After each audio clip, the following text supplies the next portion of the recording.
En juin 2006, j'étais en formation dans l'Aveyron, sur le plateau du Larzac, à Saint-Afrique, en dessous du plateau du Larzac. Et, euh, et on avait un projet avec Laetitia de faire un peu une ferme pédagogique. Mais avant de faire une ferme pédagogique, on s'était dit qu'on allait essayer de faire une ferme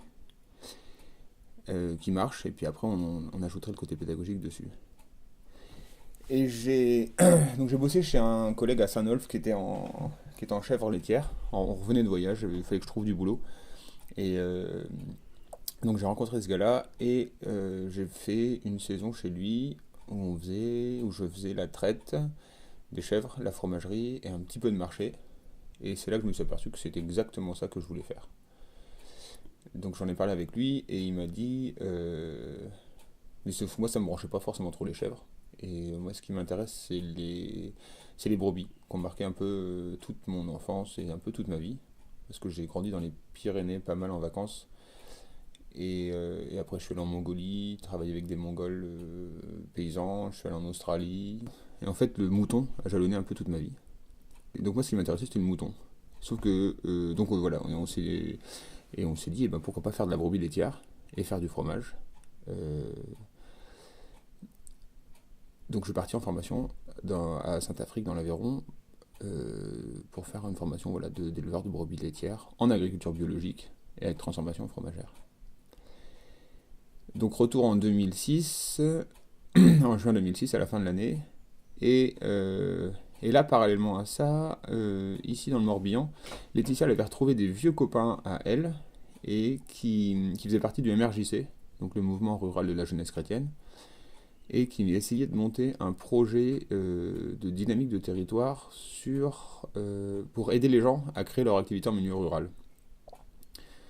Donc c'était autour de café installation, de café discussion.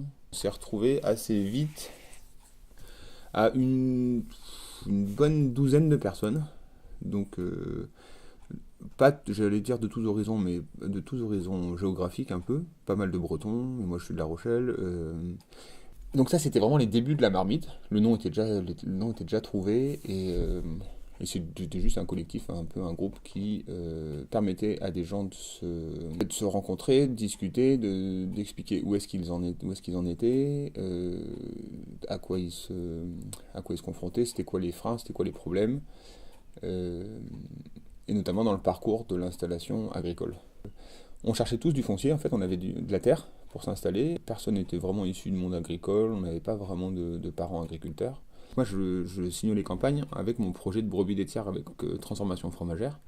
Et dans la région, la Bretagne, qui est la moins fromagère de France, bah, que c'était compliqué à chaque fois de subir cette remise en question de notre projet. Et on s'est dit que ce qui était intéressant, c'est d'aller chercher des terres avec les projets des autres. C'est-à-dire que moi, j'allais chercher des terres pour mon copain qui voulait faire paysan boulanger, et lui, il allait chercher des terres pour mon projet. On a surtout créé des sièges d'exploitation. C'est-à-dire que moi, par exemple, sur ma ferme, c'est 11 hectares de terre en friche, dont 3 hectares de marais qui appartiennent à la commune de la Vraie-Croix. Pas de bâtiment, pas de rien, pas de clôture.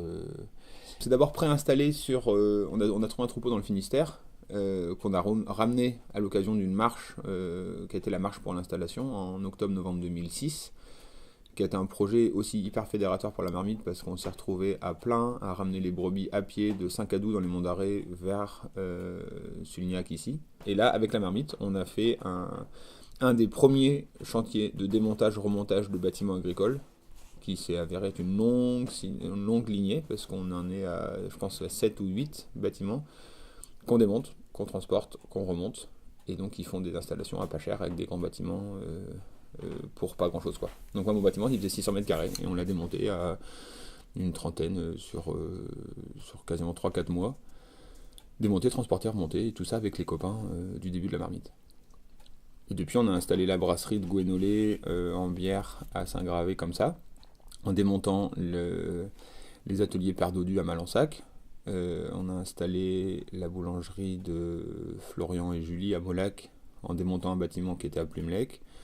On a La miellerie. la miellerie de Gwen. C'est lui qui l'avait démonté, mais on l'a remonté tous ensemble.